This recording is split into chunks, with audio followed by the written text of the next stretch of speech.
Reaksyon ni Carla sa bagong pag-ibig ni Tom, viral. Sa unang pagkakataon ay nagsalita ang kapuso actress na si Carla Abellana tungkol sa pagkakaroon ng bagong pag-ibig ng kanyang strange husband na si Tom Rodriguez. Kamakailan lang ay nakabalik na sa Pilipinas si Tom matapos na mahigit 2 taon nitong pamamalagi sa Amerika.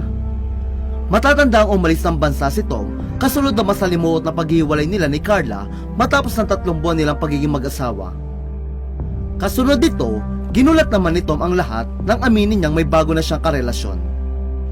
Ayon pa kay Tom, hindi niya inaasahan na makakahanap pa siya ng bagong pag-ibig pagkatapos na nangyari sa relasyon nila ni Carla.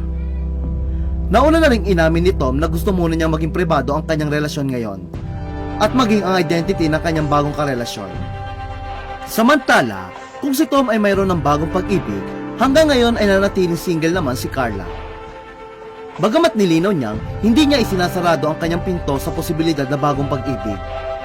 Kamakailan nga ay natanong naman si Carla kung ano ang saloobin niya sa bagong pag-ibig ni Tom.